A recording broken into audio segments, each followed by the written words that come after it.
नमस्कार, मैं हूं संजय शर्मा। आप देख रहे हैं 4 PM news network. Bharatiya Janata party ने सोचा नहीं था कि पहली लिस्ट आते ही सिर मुड़ाते ओले पड़ जाएंगे। और लखनऊ में तो वाकई ओले पड़ भी गए, लेकिन कुछ राजनीतिक ओले बंगाल में पड़े।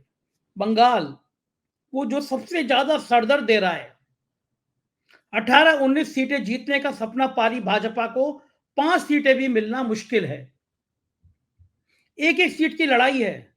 बंगाल में 10-12 सीट की हारने की कल्पना भाजपा को कब कब ही चढ़ा रही है। और मुहूर्त ही बंगाल ने खराब कर दिया। मना कर दिया प्रत्याशी ने, साहब मेरे बस का है ही नहीं, मैं चुनाव नहीं लड़ूंगा। पवन सिंह जी, तो क्या भाजपा इतने अति उत्साह में है, इतने अति आत्मविश्वास में है कि बिना उनसे पूछे टिकट फाइनल कर दिया? या जब टिकट दे दिया तो पवन सिंह ने देखा हमारी तो बैंड बज जाएगी बंगाल में, हमने बंगाली महिलाओं को जो गाने वाने गाए हैं वो इतना हंगामा हो गया तो हम इसलिए बैकफुट पर आ गए। खेल क्या था? क्या खेल की समीक्षा नहीं की गई? कहां तो कहा गया कि एक एक सीट पे सालों से समीक्षा कर रहे हैं मोदी जी, शाह जी, जेपी नड्डा जी। तो ये सब क्या गोदी मीडिया की कहानियां थी? आप सोचो, आप लिस्ट जारी करो और कहो अब की बार 400 पार, और आपका ये कैंडिडेट कहते ना बाबा ना, मुझे चुनाव ही नहीं लड़ना, मैं तो भागा। एक नहीं कई, गौतम गंभीर, हर्षवर्धन, निरे लोग कि मैं राजनीति से संन्यास ले रहा हूं, मैं राजनीति से संन्यास ले रहा हूं। तो जब जहाज डूबता है तो चूहे कूद कर पहले भागते हैं। तो क्या ये वो चूहे हैं? और बीजेपी ने कमाल कर दिया। महाराष्ट्र में कांग्रेस के अध्यक्ष रहे, गृह मंत्री रहे कृपा शंकर सिंह, जिन पे हजारों करोड़ के घोटालों के आरोप हैं। महाराष्ट्र में उनकी अथाह संपत्ति की बदनामी की कहानियां निरी दर्ज हैं। मधु कोड़ा से रिश्तों की कहानियां आप नेट पे, इंटरनेट पे कृपा शंकर सिंह का नाम डालिए। CBI, ED, income tax, Bharatiya Janata party ने उन पर हमला बोला था, सबसे बड़ा भ्रष्टाचारी कहा था। और वही कृपा शंकर सिंह अब जौनपुर में भारतीय जनता पार्टी के प्रत्याशी हो गए। भारतीय जनता पार्टी के बाराबंकी के सांसद को दोबारा टिकट मिला और उनके ढेरों अश्लील वीडियो वायरल होने लगे। सलेमपुर, जहां के सांसद के लिए कहा जाता था कि इनका तो मदरालय सुबह से शुरू हो जाता है, लोग कह रहे थे इनसे कमजोर सीट नहीं है, वहां फिर टिकट दे दिया गया। इसका मतलब डर है। डर है कि टिकट कटे और बगावत हो गई और योगी जी ने हवा दे दी तो मामला गड़बड़ हो जाएगा। चर्चा यह है कि योगी जी के जो चाहने वाले वो नहीं चाहते कि भाजपा इतनी मजबूत स्थिति में आ जाए कि दिल्ली योगी जी पे हाथ डाल सके। तो क्या अगर उत्तर प्रदेश में 20 सीटें भी इंडिया गठबंधन ने जीत ली तो मोदी जी का रास्ता रुक जाएगा?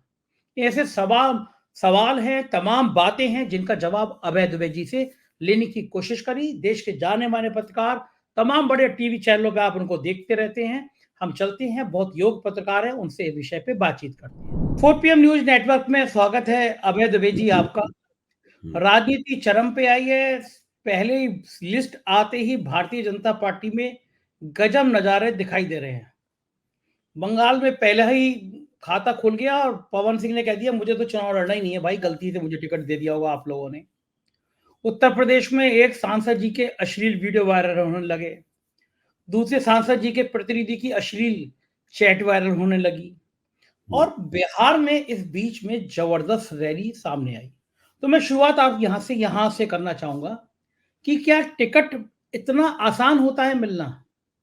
टिकट मिलने की एक स्क्रीनिंग कमेटी होती है, आदमी की जन्मपत्री देखी जाती है, उससे बात की जाती है, पूछा जाता है। तो क्या बंगाल में, आसनसोल में बिना पूछे पवन सिंह को टिकट दे दिया हो गया? जाना नहीं होगा कि पवन सिंह लड़ेंगे नहीं लड़ेंगे? और क्या इतनी फजीहत की भारतीय जनता पार्टी ने कल्पना करी होगी कि भाई एक तरफ वो कह रहे हैं अब की बार 400 पार, और यहाँ पे कैंडिडेट ही भाग जा रहे हैं छोड़ के। दिल्ली में गौतम गंभीर ने और बाकी लोगों ने कह दिया हम चुनाव ही नहीं लड़ना चाहते, हम संन्यास लेना चाहते हैं। तो ये भाजपा में ये घबराहट नहीं दिख रही है आपको? देखिए, जिस वक्त तावड़े साहब टीवी के ऊपर उम्मीदवारों की सूची लोगों को बता रहे थे, उस वक्त जैसे ही उन्होंने बांसुरी स्वराज का नाम लिया दिल्ली में, नई दिल्ली से मीनाक्षी लेखी की जगह, वैसे ही वो चित्र दिखाई, पूरा सीन दिखाई जाने लगा जिसमें बांसुरी स्वराज और उनका परिवार नारे लगा रहा है अब की बार 400 पार। और बिल्कुल इस तरीके से वो लोग व्यवहार कर रहे हैं जैसे कि वो उनको ना टिकट नहीं मिला हो बल्कि उन्होंने चुनाव जीत लिया हो। तो उनका पूरा व्यवहार, उनका उत्सव जो था, यानी जो जश्न मना रहे थे, वो जश्न मनाना बिल्कुल ऐसा था जैसे कि उन्होंने चुनाव जीत लिया हो, उनको निर्वाचन की घोषणा हो रही हो। अच्छा, अब इसमें इसके पीछे एक मानसिकता काम करती है। मानसिकता ये काम करती है कि बीजेपी मानती है कि सब लोग उनका टिकट लेने के लिए घूम रहे हैं, और उनके टिकट लेने का मतलब ये है कि आदमी तकरीबन जीत ही गया चुनाव। यानी वो इस चुनाव में पराजित भी हो सकते हैं, पीछे भी रह सकते हैं, कुछ गड़बड़ी भी हो सकती है चुनाव में, इसका कोई विकल्प ही नहीं मान रहे वो। पूरा प्रचार इस तरीके का बना रहे हैं। अब पवन सिंह का मामला इसका सबसे बड़ा सबूत है। आप देखिए, पवन सिंह भोजपुरी के गायक हैं, और पवन सिंह ने जो पुराने उनके कई गाने हैं, उन गानों में उन्होंने बंगाल की महिलाओं का कुछ इस तरीके से जिक्र किया है जो कि अनुचित है। तो तृणमूल कांग्रेस की तरफ से उनके खिलाफ बड़ा जबरदस्त अटैक था। तृणमूल कांग्रेस के लोगों ने बड़ा दबाव बना रखा था इस बात के ऊपर। तो जब पवन सिंह का टिकट घोषित हुआ, और उस दबाव के कारण पवन सिंह को मैदान छोड़ के भाग जाना पड़ा, और मतलब भारतीय जनता पार्टी वो समझ गई हम यहाँ पे बंगाल में चुनाव नहीं जीतेंगे। देखिए, वहां पे शत्रुघ्न सिन्हा को टिकट दिया गया है टीएमसी की तरफ से। शत्रुघ्न सिन्हा सिटिंग एमपी हैं, उन्होंने उपचुनाव जीता था। उपचुनाव जीतने के बाद वो दिल्ली आए थे, और उनसे हम लोगों की बातचीत भी हुई थी शत्रुघ्न सिन्हा की। तो आपको याद होगा, शत्रुघ्न सिन्हा की एक फिल्म आई थी जिसमें वो खान के मजदूर बने, चासनाला खान का जो कांड हुआ था, उसमें अमिताभ बच्चन भी थे और शत्रुघ्न सिन्हा भी थे। तो उसमें जब खानों में पानी भर जाता है, उस वक्त वो पूरा सीन था। तो उस वक्त ये लोग वहां पर, ये सारी शूटिंग आसनसोल में ही हुई थी पूरी की पूरी। अच्छा, ये नहीं पता था मुझे। हाँ ओके। जी, उन्होंने खुद ही बताया था शत्रुघ्न सिन्हा ने, आसनसोल में हुई थी, और ये लोग बहुत लंबे अरसे तक, उस यश चोपड़ा की फिल्म थी वो, लंबे हाँ अरसे यार, तक वो आसनसोल, कोयला हाँ यश कोयला चोपड़ा, ही नाम था मेरे ख्याल से। कोयला ही नाम था उसका पिक्चर हाँ का, हाँ जहाँ तक हाँ मुझे याद आ हाँ। रहा है शायद। अच्छा, तो वो जो वहां से शत्रुघ्न सिन्हा का आसनसोल की जनता के साथ में एक पुराना ताल्लुक भी है। वो लोग उनसे, शत्रुघ्न सिन्हा से काफी परिचित भी है। तो शत्रुघ्न सिन्हा को हराना बहुत मुश्किल है वहां पे। एक तो टीएमसी के उम्मीदवार है, टीएमसी को ही हराना बंगाल में मुश्किल है, और फिर शत्रुघ्न सिन्हा है जो फिल्म स्टार भी हैं, और उनका चिरपरिचित चेहरा है, डायलॉग बोलने का अंदाज वगैरह वगैरह, ऐसे बहुत से पहलू हैं जो शत्रुघ्न सिन्हा को बहुत ही फॉर्मिडेबल, एक दुर्जेय उम्मीदवार बनाते हैं। तो पवन सिंह को लगा होगा कि वो चुनाव हार जाएंगे पूरी तरह। और ये चीज जो है ना, मेरा मानना ये है कि जिस तरीके से भारतीय जनता पार्टी की तरफ से पेश किया जा रहा है कि भाई उनके टिकट देने का मतलब हो गया कि आदमी तकरीबन सांसद हो ही गया, तो इसमें काफी मुश्किलें आने वाली हैं इसमें, क्योंकि ये मानना कि विपक्ष कुछ करेगा ही नहीं। आप देखिए, आगे 8-10 दिन में विपक्ष की तरफ से कोई मास्टर स्ट्रोक भी आएगा। हाँ, क्योंकि मैसेज भी तो बड़ा खराब होता है। आप किसी पार्टी को, वो भी आप जब जो पार्टी दावा कर रही हो 400 पार, उसका एक एमपी कहता है मैं चुनाव नहीं लड़ना। ऐसे मैसेज गौतम गंभीर की तरफ से भी आया ना कि जब मैं राजनीति नहीं करना चाहता। भाई, जहां तक मेरी जानकारी है, गौतम गंभीर अमित शाह से मिले थे, और अमित शाह ने कहा था देखिए, वहां से तो हम आपको चुनाव नहीं लड़ा सकते, पूर्वी दिल्ली से, आप कोई और निर्वाचन क्षेत्र के बारे में सोचिए, वहां से लड़ा देंगे आपको। गौतम गंभीर ने कहा कि हम और किसी जगह से लड़ेंगे नहीं, हम लड़ेंगे तो वहीं लड़ेंगे। और हमने वहां पे कुछ काम भी किया है, ठीक है क्रिकेट में थोड़ा व्यस्त रहे हैं, लेकिन हमने वहां पे कुछ काम भी किया है। इन्होंने एक रसोई वगैरह भी चलवाई थी, इसमें लोगों को मुफ्त खाना वगैरह दिया जाता था, या बहुत ही सस्ती दर में लोगों को भोजन कराया जाता था। कुछ इस तरह के काम इन्होंने वहां पे किए थे। लेकिन दिल्ली के लगभग सभी सांसदों की स्थिति यह है, देखिए, दिल्ली के लगभग सभी सांसदों की स्थिति यह है कि उन्होंने दिल्ली की किसी भी लोकसभा क्षेत्र में कोई काम नहीं किया।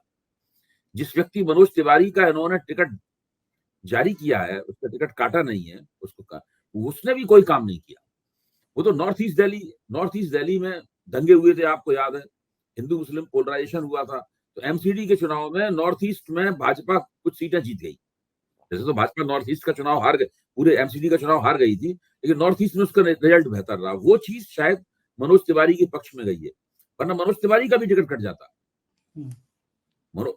देखिए, भाजपा पहली बार, आप समझने की बात क्या है, भाजपा दिल्ली में इतने टिकट भाजपा ने क्यों काटे, उसका एक कारण है। उसका कारण यह है कि भाजपा विपक्ष के गठजोड़ से बहुत घबराती है, और दिल्ली में पहली बार कांग्रेस और आम आदमी पार्टी के गठजोड़ के रूप में पहली विपक्षी एकता है जिसका मुकाबला भाजपा को 7 सीटों पर करना पड़ेगा। न ये विपक्षी एकता 2014 में थी, न विपक्षी एकता 2019 में थी। टिकट कटने के पीछे ये है, जहां जहां विपक्षी एकता होगी वहां भाजपा टिकट, प्रभावी विपक्ष की एकता होगी, वहां भाजपा टिकट काटेगी, सतर्क होगी। एंटी इनकम्बेंसी, लोकल लेवल की जो एंटी इनकम्बेंसी है उससे डरेगी। इस तरीके से होगा। आप बताइए, अभी तक इन्होंने बिहार में किसी टिकट की घोषणा क्यों नहीं की भाई? अभी तक इन्होंने पश्चिम बंगाल, महाराष्ट्र में किसी टिकट की घोषणा क्यों नहीं की? क्योंकि वहां पर इनके खिलाफ मजबूत विपक्षी गठजोड़ हैं दोनों तरफ, दोनों जगह। और बिहार का विपक्षी गठजोड़ कितना मजबूत है, इसका तो आप एक सबसे बड़ा प्रमाण, आज जो रैली हुई है वहां पर, बड़ी आलीशान रैली हुई है भाई, आप उस बहुत ही रैली को भीड़। देखिए। अभी एबीपी चैनल का कैमरा उस रैली की भीड़ दिखा रहा था। मोदी की किसी रैली में इतनी भीड़ नहीं होती। और मोदी की जो रैली हुई थी बिहार में, जिसमें वो नीतीश कुमार के साथ थे उस रैली में, उसमें तो केवल मंच दिखाया गया, भीड़ दिखाई नहीं गई उसके अंदर। आज की रैली जो ये हुई है पटना में, आपके क्या मानना, क्या मान है, इसके मायने क्या निकलते हैं, आपका मानना क्या है? ये रैली लोग कह रहे हैं देखिए, अभूतपूर्व जब रैली। नीतीश कुमार ने पलटी मारी थी तो हम सब लोग, जिसमें मैं भी शामिल था, मैं अपनी आलोचना अपने मुंह से करना पसंद करता हूं, मैं भी शामिल था। मेरा मानना यह था कि इससे विपक्ष के ऊपर काफी बुरा असर पड़ेगा। विपक्षी एकता का जो जज्बा है, उसका जो सेंटीमेंट है, वो आहत होगा और भाजपा का पक्ष बहुत मजबूत होगा। लेकिन जल्दी ही हम सब लोगों की समझ में आ गया कि नीतीश के पलटी मारने से बिहार में विपक्षी एकता जितनी लोग समझ रहे थे उतनी कमजोर नहीं पड़ी है। उसके बाद में आप देखिए, आज तक के ऊपर देश का मूड सर्वे आया। उस सर्वे में स्पष्ट रूप से निकल के आ गया कि बिहार में भाजपा को नुकसान होने वाला है। नीतीश की पलटी मारने के बावजूद नुकसान होने वाला है। महाराष्ट्र में नुकसान होने वाला है। ये दोनों गठजोड़ इंडिया गठबंधन के पहले से हैं। महागठबंधन और महाविकास अघाड़ी, महाराष्ट्र के ये दोनों गठजोड़, इंडिया गठबंधन बना नहीं था उसके पहले से मौजूद है। एक तरह से देखा जाए तो इंडिया गठबंधन के आधार स्तंभ हैं ये दोनों गठजोड़। तो अभी तक भारतीय जनता पार्टी ने अपनी इन दोनों कमजोर कड़ियों की मरम्मत नहीं कर पाई है। अभी भी भाजपा इन दोनों गठजोड़ों से पीछे ही है। लेकिन अभय जी, दुबे जी, अब करेगी क्या बीजेपी? अब तो जो 15 दिन अनाउंस होने को रह गए हैं।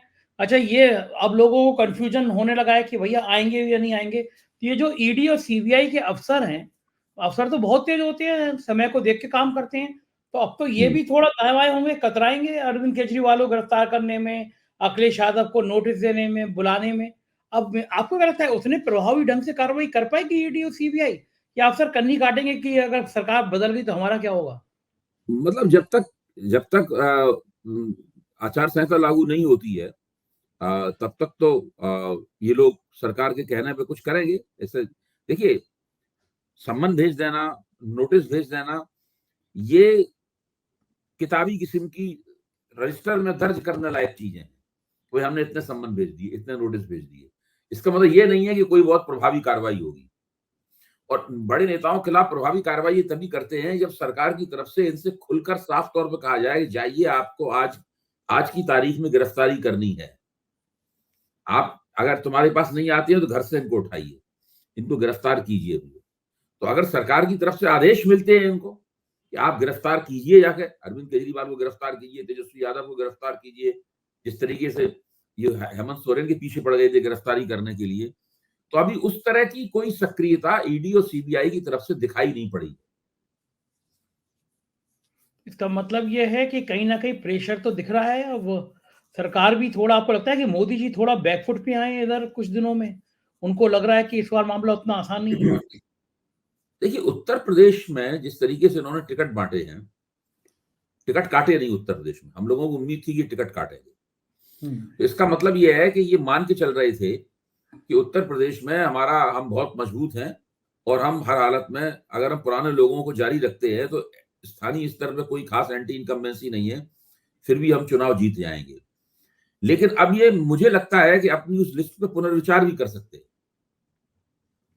हो सकता है लिस्ट पे पुनर्विचार हो और टिकट कुछ बदले भी जाए। जैसे अभी आपने बाराबंकी, सॉरी मैं नाम नहीं लूंगा निर्वाचन क्षेत्र का, हाँ हाँ, तो वो एक सांसद का आपने जिक्र किया और एक दूसरे सांसद का जिक्र किया।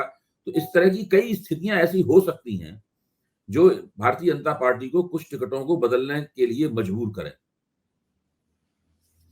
और लेकिन अभी अगर मुझे क्या लगता है, देखिए मेरे पास कोई प्रमाण नहीं है इसका, और अभी मैं बहुत खुल के नहीं इस बात को कह सकता। मुझे लगता है कि विपक्ष विपक्ष ऐसे ही लड़ाई को नहीं रहने देगा। विपक्ष की तरफ से भी कोई ना कोई इसमें मास्टर स्ट्रोक आ सकता है थोड़े दिनों में। अच्छा, क्या जैसे संभावित क्या हो सकता है, आप क्या मतलब लग रहा है? हफ्ते 10 दिन में उत्तर प्रदेश में कुछ गठजोड़ की शक्ल बदल सकती है। और जगहों पे भी कुछ ऐसे लोग गठजोड़ में आ सकते हैं जो अभी तक गठजोड़ में नहीं थे। तो ऐसा होने पर भारतीय जनता पार्टी के सामने मजबूरी होगी कि वो नए सिरे से अपना जो टिकटों का विन्यास है उसके बारे में सोचे। आप कह रहे हैं उत्तर प्रदेश में गठजोड़ में चेंजेस हो सकते हैं, तो यहाँ तो जी। गठजोड़ सपा और कांग्रेस का है, बसपा अलग है, तो आपका हाँ, मानना अब क्या है कि मैं इस बात को, देखिए मैं इस बात को यहीं तक रखूंगा। मेरे ख्याल से मैं आपसे भी अपील करूंगा कि आप भी इस बात को यहीं तक रखें। लेकिन अगर ऐसा होता है, देखिए गठजोड़ क्यों नहीं वैसा हुआ जैसा होना चाहिए था, उसकी वजह यह है कि उसकी वजह वही है, ईडी सीबीआई सरकार द्वारा किया जाने वाला हमला, ये सब धमकी और ये सब है, डोजियर, ये सब है। जैसे जैसे चुनाव का दिन नजदीक आएगा वैसे वैसे सरकार द्वारा मैनिपुलेशन करने की जो विंडो होती है वो छोटी होती चली जाती हम्म, है और मुश्किल होता चला जाता है। तो हम्म, ये अगर चेंजेस ये होते हैं, अगर गठजोड़ के बीच में ये परिवर्तन होते हैं, तो ये परिवर्तन बिल्कुल चुनावी घोषणा के इर्द गिर्द ही होंगे। इसलिए अभी से इनके बारे में एक संभावना के तौर पर तो मैंने आपके सामने रख दी है।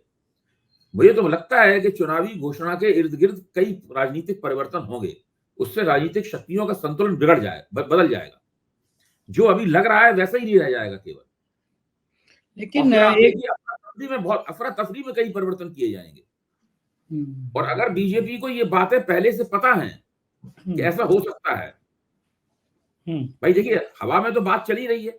हम्म, अगर बीजेपी को पहले से पता है कि ये सब बात हो सकती है, तो हम्म। मुझे लगता है कि बीजेपी ने कई टिकटों के विकल्प भी तय कर रखे होंगे। जिस वक्त ये लोग तैयारी कर रहे थे उस वक्त आए थे कि एक एक सीट पे इन्होंने दो दो तीन तीन नाम फाइनलाइज किए हैं, दो दो तीन तीन नामों को अंतिम रूप दिया है इन्होंने। तो जिसका टिकट के नाम घोषित घोषित हुई है, ये पुनर्विचार करेंगे और जरूरत पड़ी उसको नाम को बदल देंगे। लोग मुझसे, भारतीय जनता पार्टी के एक नेता, उन्होंने मुझसे कहा, जब मित्र हैं तो उन्होंने ये तो कहा कि भाई नाम मेरा नहीं आना चाहिए, तो व्यक्तिगत बातचीत थी तो नाम मेरा ठीक भी नहीं है। वो मुझसे कह रहे थे कि भारतीय जनता पार्टी ने, किसी ने सपने में भी नहीं सोचा था कि इतनी खराब लिस्ट आएगी। और उन्होंने दो बातें कही। उन्होंने कहा इसको देख के लग रहा है या तो हमारी पार्टी अति आत्मविश्वास से भरी हुई है, ओवरडोज हो गया है, या फिर कुछ और खेला हो सकता है। मैंने कहा ओवरडोज मतलब? बोले मुझे कुछ कुछ 2014 का इंडिया शाइनिंग दिख रहा है। आपको लगता है कि ये जो अब की बार 400 पार, जो एक सपनों की दुनिया दिखा रहे हैं, कुछ कुछ 2004 में भी इसी तरह का माहौल था ना, इंडिया शाइनिंग जब बात। 2004 में बिल्कुल ये सारा का सारा माहौल 2004 का ही है। ये पूरा माहौल 2004 का ही है, जिसमें बिल्कुल भाजपा को ये विश्वास था कि वो तो चुनाव जीत ही चुकी है, केवल घोषणा होनी बाकी है, और उन लोगों ने क्या मंत्रिमंडल बनाना है इसका भी उन्होंने मीजान बनाना शुरू कर दिया था। लेकिन चुनाव हार गए और कांग्रेस की सरकार बन गई। उसके बाद 10 साल तक भारतीय जनता पार्टी को विपक्ष में बैठना पड़ा। मैं ये भी मानता हूं कि ये मोदी जी ने की जो भाजपा है वो उस जमाने की भाजपा जैसी नहीं है। तो ये लोग थोड़ा सा जिसे कहते हैं कि फुर्सत में बैठकर राजनीति करने वाले लोग नहीं है।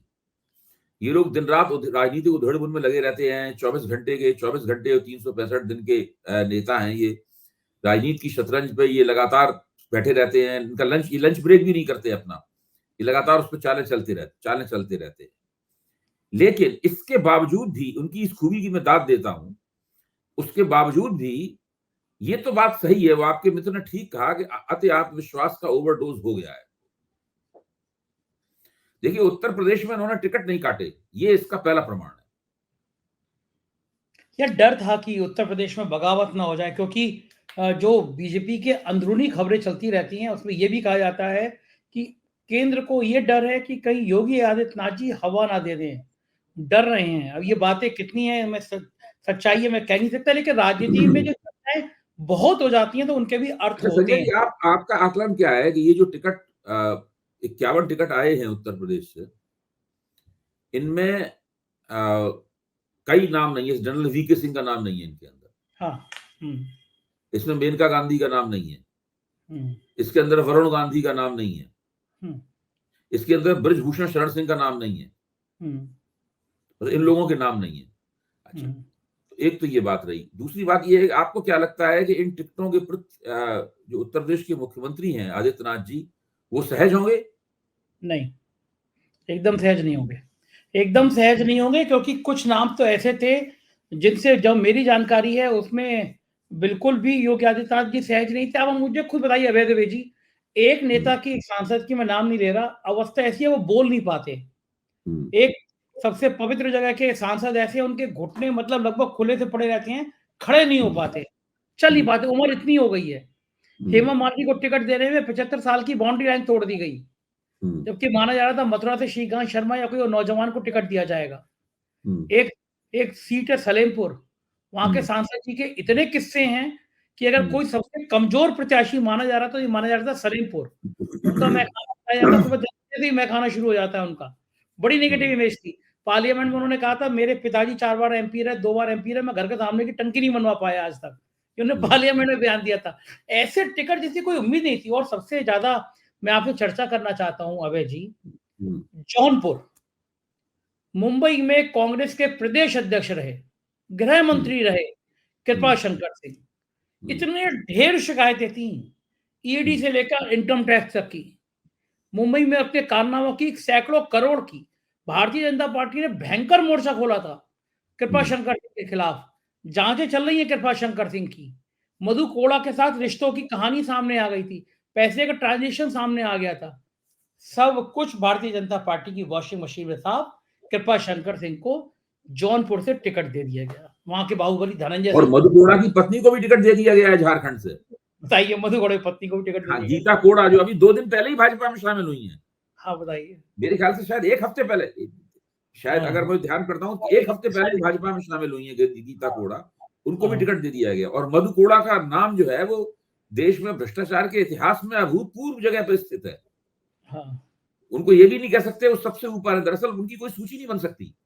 वो इतने ऊपर है। अब इतने उनकी कोई सूची नहीं बन सकती। अकेले दम पे वो मुख्यमंत्री बने थे। फिर उन्होंने जिस तरह खानों का मामला फिक्स किया और जो उन्होंने जिस बड़े पैमाने पर पैसा कमाया मधु कोड़ा ने, वो तो अभूतपूर्व है बिल्कुल एकदम। मधु कोड़ा का नाम ही भ्रष्टाचार का पर्याय है। उनकी बीवी ने भाजपा ज्वाइन की, भाजपा का पटका पहना और उसके बाद तुरंत टिकट, यानी पहले से ही डील हो गई थी कि भाई तभी वो जाएंगी जबकि उनको टिकट दिया जाएगा। इससे हम अंदाजा लगा सकते हैं कि झारखंड में भारतीय जनता पार्टी कितने कमजोर विकेट पर खेल रही।